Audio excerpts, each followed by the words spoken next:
Saudara, protes soal aturan iuran tapera bergulir. Pengusaha menilai iuran ini tumpang tindih dan menjadi beban bagi para pekerja. Bagaimana sikap DPR terhadap aturan ini?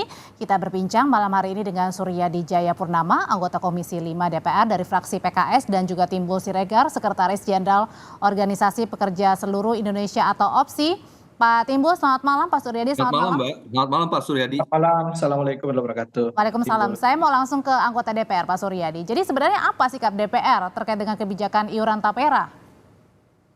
Ya, jadi sebetulnya ini diawali dengan adanya backlog ya perumahan kita yang tahun 2023 sudah mencapai 9,9 juta rumah. Kita kekurangan rumah. Nah, atas dasar itu kemudian dicoba cari opsi-opsi bagaimana caranya agar perumahan ini bisa terpenuhi. Salah satunya adalah tapera. Nah, yang justru mengagetkan kami adalah kebijakan ini justru keluar dari semangat awal untuk mereka-mereka yang belum punya rumah. Ternyata dalam PP justru mewajibkan seluruh pekerja dan juga pekerja mandiri diwajibkan menjadi peserta tapera. Padahal mereka bisa jadi sudah punya rumah atau bahkan sedang mencicil rumah, tapi disuruh untuk menabung ya untuk perumahan ini, dan itu bisa diambil nanti setelah usia 58 tahun. Ya, justru ini yang menjadi fokus kami, sehingga memang perlu dievaluasi agar kembalikan dari tapera ini untuk memenuhi mereka yang belum punya rumah. Jadi dalam waktu dekat, Pak Suryadi, apakah DPR ini akan memanggil pemerintah untuk membahas soal ini? Ya, saya kira ini penting, nanti akan segera kita panggil pihak terkait untuk menjelaskan, dan kalau perlu kita coba pertimbangan ulang agar PP ini ditinjau ulang, walaupun sebetulnya PP ini kan sudah berlaku tahun 2020, ya hanya saja ada revisi di tahun 2024 ini. Jadi ini akan dilakukan oleh DPR. Oke, salah satu tadi yang dinilai berat begitu ya oleh Pak Suryadi adalah tadi ya, pada saat nabung baru bisa dicairkan untuk membeli rumah di atas usia 50. Artinya saya membayangkan nih kalau tahun. Kenapa? Pas di usia 58 tahun. Di usia 58 tahun, saya membayangkan kalau 58 tahun keluar uangnya, terus kemudian kita harus cicil dari awal lagi. Bukankah itu hitung-hitungannya gimana, Pak Timbul Siregar? Ini jadi setuju apa enggak nih organisasi pekerja seluruh Indonesia, terutama tadi soal hitung-hitungan boleh diambil di atas usia 58 tahun? Ya, jadi memang sejak 2016, sejak lahirnya Undang-Undang Tapera, Tabungan Perumahan Rakyat nomor 4 tahun 2016 itu sudah polemik. Sehingga pembuatan PP-nya itu kan tertunda sampai 2020. Nah, 2020 juga di pasal 68 kan ditunda untuk pekerja swasta ke tahun 2027 karena memang mengandung polemik. Jadi begini, saya mau katakan sumber masalah itu ya di undang-undang itu, bukan di PP. Pasal 7 Undang-Undang 4 2016 dengan sangat jelas, pekerja formal itu wajib.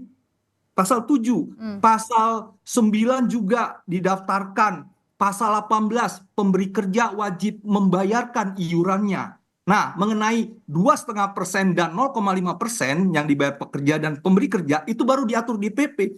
Jadi kalau nanti masalahnya ditumpahkan kepada PP itu nggak tepat. Karena PP mengacu pada pasal 7, pasal 9, dan pasal 18 yang mewajibkan pekerja membayar dan menjadi peserta wajib.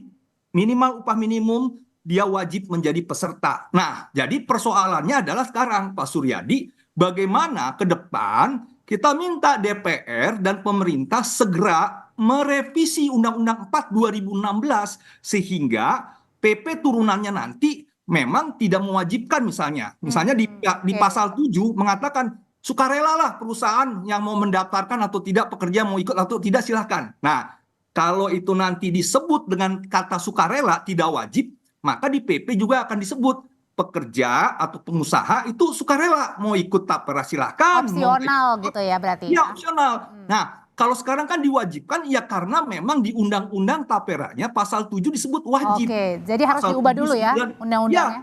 Ya, jadi masalah itu tidak di PP. Jadi kalau ada bilang masalahnya di PP 25 tahun 2020 junto PP 21 2024 itu salah. Asal muasalnya itu di pasal 7 Undang-Undang 4 tahun 2016. Nah, jadi saya mau katakan begini. Dari undang-undang juga sangat jelas siapa sih yang dapat manfaat. Masyarakat berpenghasilan rendah. Itu diturunkan di PP. Diatur juga di pasal 38, 39, PP 21 2024 yang memang seluruhnya diwajibkan ikut, tapi tidak seluruhnya mendapatkan manfaat. Nah, kalau dibilang Pak Jokowi ini gotong royong, itu beda. Ini tidak memenuhi unsur gotong. Karena apa? Kami disuruh mengiur, tapi tidak dapat manfaat. Nah, itu Kalaupun mau persoalan. dapat manfaat nanti di usia 58 tahun ya. Saya Belum tentu, belum tentu. Karena belum kan yang tentu. disebut siapa yang berhak itu MBR, masyarakat berpenghasilan rendah. Kalau kita baca di websitenya BP Tapera, itu 8 juta ke bawah. Saya kembali Kalau ke Pak Suryadi kalau gitu Pak Timbul. Kalau gitu ini kalau dilihat-lihat ini kan memang DPR masih ini ya menunggu ya nanti akan segera memanggil pemerintah gitu. Nah ini dilihatnya menguntungkan untuk siapa kalau gitu Tapera ini?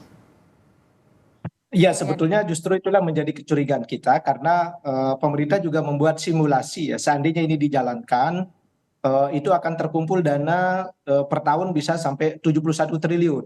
Dan di dalam PP disebutkan dana ini nanti bisa diinvestasikan. Gitu. Ini kan masyarakat masih trauma ya dengan kasus Asabri, kasus Jiwasraya, begitu ya. Ini juga memang perlu menjadi pertimbangan gitu. Adapun penerima manfaat yang tadi disebut dengan MBR, masyarakat berpenghasilan rendah, itu kan berbagai subsidi-subsidi ya. Sebetulnya yang di atas MBR pun dia bisa mengambil manfaat, tapi murni bukan tidak ada subsidi dari pemerintah, murni dari manfaat Tapera yang dia gitu. Ya, jadi ini yang memang menjadi catatan kita. Oleh karena itu kami akan segera melakukan rapat dengan pemerintah untuk mengevaluasi PP ini dan jika perlu memang undang-undangnya perlu kita evaluasi. Begitu. Pak Tim, Ini agar backlog rumah ini perlu menjadi tanggung jawab bersama. Saya kira itu suatu hal yang berbeda ya. Ya kita semangat agar rumah ini tetap tersedia, tapi hal-hal yang memberatkan masyarakat ini juga perlu dievaluasi. Nah, apalagi juga kita sebenarnya punya BPJS Ketenagakerjaan. Tapi sebelum sampai ke sana, saya mau tanya lagi ke Pak Timbul. Pak Timbul, bisa nggak sih kita sebenarnya cocok atau bisa atau enggak nih dilakukan 3% dengan simulasi misalnya upah UMR di beberapa daerah di Indonesia? Ya, menurut saya begini ya. Tentunya kita kan punya program perumahan untuk pekerja formal BUMN BUMD itu di MLT perumahan. Betul tadi katanya Apindo bahwa kita tuh sudah punya akses di BPJS Ketenagakerjaan program jaminan hari tua di PP 46 tahun 2015 disebut MLT perumahan. Nah, tentunya kalau nanti digabung lagi ke Tapera nanti akan overlapping. Nah, kembali persoalannya kan adalah kalaupun dibebankan 2,5%, mohon maaf dengan pasal 26 PP 51 2023 kenaikan upah minimum kita kan rata-rata juga 3-4%. 3% setelah itu dipotong 2,5%, maka tinggal sisa 0,5%. Inflasinya 4%, maka akan tergeruslah daya beli pekerja buruh dan keluarganya. Tapi kata Pak Jokowi bilang kan kemarin bilang ini biasa kebijakan baru, ada pro dan juga kontra, nanti juga terbiasa.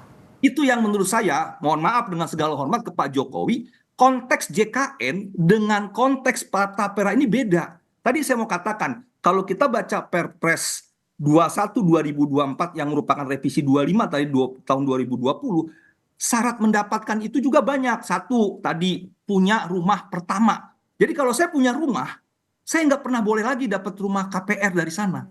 Kedua, tadi masyarakat berpenghasilan rendah. Kalau 8 juta boleh, kalau 8 juta ke atas nggak boleh. Kalau di Papua itu kisaran 10 juta. Nah, yang ketiga di pasal 39 juga disebut, itu pun harus disebutkan dengan kemendesakan yang akan ditentukan oleh BP Tapera. Jadi kalaupun saya menjadi peserta, kan belum otomatis. Nah, kalau JKN, orang yang sangat kaya ikut JKN, dia sakit, boleh gak dia pakai? Boleh. Dia di operasi jantung, diobjain JKN, boleh gak? Boleh. Super kaya. Nah, artinya porsi JKN dan itu bisa langsung dirasakan manfaatnya ya? Iya. Nah, masalahnya Tapera ini enggak. Kalau dibilang, kan nanti ada tabungan. Ya, tadi benar bahwa yang namanya kita udah punya tabungan di JHT. Ngapain lagi punya tabungan gitu loh. Nah ini kan juga kembali ya, saya mau katakan kalau kita baca PP-nya, tidak ada jaminan imbal hasil dana kita di BP Tapera itu di atas rata-rata suku bunga deposito bank pemerintah. Kalau di BPJS Ketenagakerjaan, di PP 46 dengan sangat jelas disebutkan, minimal rata-rata imbal hasil itu sama dengan atau di atas suku bunga deposito rata-rata bank pemerintah. Nah, 2016 sampai 2023 itu antara 1 dan 2%. Nah, kalau di BP Tapera kita taruh uang dikasih 1%, ya kita rugi dong. tabungan deposito aja udah 3%. Artinya mendingan nabung di luar gitu ya. Mendingan Oke. nabung di luar. Saya Ini mau- kan persoalan tidak ada nilai lebih dari ikut Oke. tapera. Oke, saya mau nanya lagi ke Pak Suryadi. Kalau gitu, apa nanti kira-kira poin yang harus menjadi catatan? Terlebih tadi kan kalau misalnya kita dipotong begitu untuk membayar BPJS Kesehatan, BPJS Ketenagakerjaan, itu kan bisa dirasakan manfaatnya, terutama kesehatan pun bisa langsung dirasakan manfaatnya, Pak Suryadi. Kira-kira apa nanti poin-poin yang harus dikritisi nih? Iya, poin pertama tentu mengintegrasikan seluruh beban-beban para pekerja dengan beban-beban lainnya. Karena undang-undang ini kan dilahirkan tahun 2016. Sementara ada beberapa kewajiban baru ya para pekerja ini, misalnya di BPJS Kesehatan, kemudian juga ada JKN dan lain-lain gitu ya. Saya kira memang tidak perlu ragu untuk melakukan evaluasi, di samping manfaatnya yang harus bisa diperluas. Misalnya bagi mereka yang sudah punya rumah tetapi secara sukarela ikut tapera, nah manfaatnya bisa diambil misalnya untuk mengambil katakanlah aset produktif begitu ya, supaya dananya bisa dimanfaatkan gitu. Jadi banyak opsi-opsi yang menurut saya perlu kita diskusikan, dan lagi-lagi yang perlu diselesaikan oleh pemerintah juga adalah terkait dengan kepercayaan publik. Adanya dana semacam ini yang terkumpul seperti kasus Jiwasraya, kasus Asabri gitu ya. Ini kan dananya besar. Kalau simulasi pemerintah itu terkumpul 1 tahun 71 triliun gitu. Apalagi nanti ternyata bisa dipakai untuk membiayai kegiatan-kegiatan pemerintah yang berisiko. Nah, ini juga perlu dijelaskan oleh pemerintah begitu. Oke, jadi terakhir Pak Timbul, singkat aja. Jadi lebih banyak ruginya, lebih banyak untungnya kalau misalnya tapera diterapkan? Jadi kami sudah sejak 2016 ketika undang-undang ini belum diterapkan, kan kita ingatkan bahwa pekerja swasta itu sudah punya 2 program ya, 2 akses, yaitu MLT yang waktu itu di Permenaker 35 2016, Junto Permenaker 17 2021, dan yang kedua Pasal 37 ayat 3 Undang-Undang SJSN. Jadi saldo kita bisa ambil 30% maksimal. Jadi lebih banyak untung atau ruginya Pak Timbul? Nah, saya sih mau mengatakan rugi kita ikut tapera karena kita tidak mampu, tidak dapat akses, imbal hasilnya juga sangat kecil.